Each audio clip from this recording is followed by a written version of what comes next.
নমস্কার। আজকে অনেকদিন পরে আরেকটি ব্লগ শেয়ার করব। সবাই কেমন আছো? আমি তো ভালো আছি। আজকে সকাল সকাল স্নান করে নিলাম। আজকে স্নান যাত্রা ছিল, তো এই জন্য সকালবেলা স্নান টান করে পূজা দিয়ে নিলাম।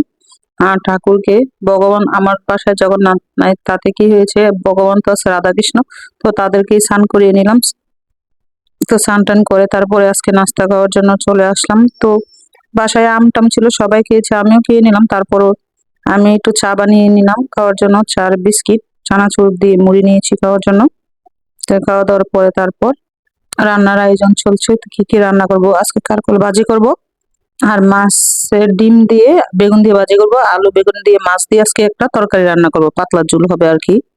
তো এইটাই ছিল আমাদের দুপুরের রান্নার আয়োজন।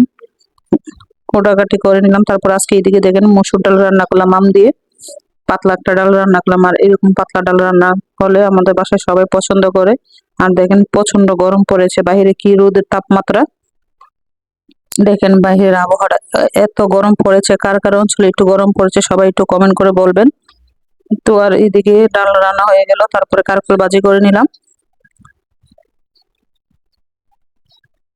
আর কারকল ভাজি করতে এরকম বেশি সময় লাগে না। তারপর হলুদ লবণ মেখে নিয়েছিলাম আগে, তারপর একটু তেলে দিয়ে দিলাম। আর আমার এই পাইপিংটা দেখে কেউ কিছু মনে করবেন না, কারণ ওই পাইপিং এ রান্না করতে অনেক ভালো লাগে।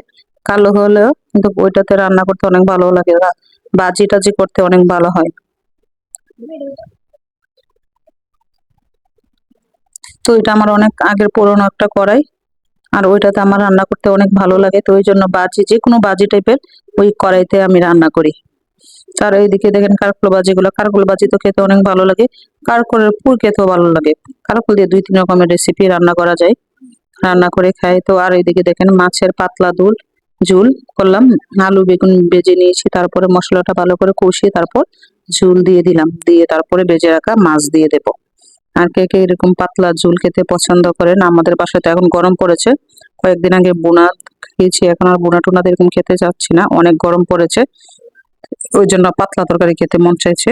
তো আজকে মাছ দিয়ে পাতলা তরকারি রান্না করলাম, পাতলা ঝোল। তো মাছগুলো আগে ভেজে নিয়েছিলাম, তো তরকারিতে এখন তরকারির বলক এসেছে, তারপর দিয়ে দিলাম মাছগুলা, ভেজে রাখা মাছগুলা দিয়ে তারপর আর একটু সময় বলক আসা পর্যন্ত তারপর নামিয়ে নেব তরকারিটা।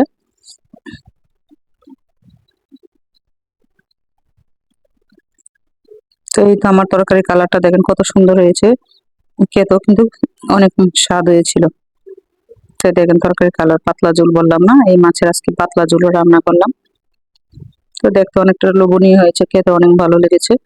তো এই তো আমার তরকারি রান্না হয়ে গেল। আর এইদিকে আমি উম মাছের ডিম ভাজি করব।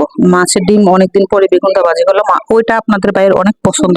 আপনাদের বাইরে এরকম মাছের ডিম বেগুন দিয়ে ভাজি করলে অনেক পছন্দ করে, খাওয়ার সময় বলেছে বেগুন ভাজিটা সেই হয়েছে, তো অনেক ভালো লাগলো। তো আজকে বেগুন দিয়ে মাছের ডিম ভাজি করলাম।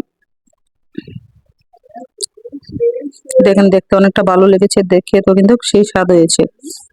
আর কে কিভাবে মাছের ডিম ভাজি করেন কমেন্ট করে বলবেন। আর এইটাই ছিল আজকে আমাদের দুপুরের রান্নার আয়োজন। দেখেন মাছের তরকারি, কারকল ভাজি, মাছের ডিম ভাজি, আর মসুর ডাল রান্না করেছিলাম, পাতলা মসুর ডাল।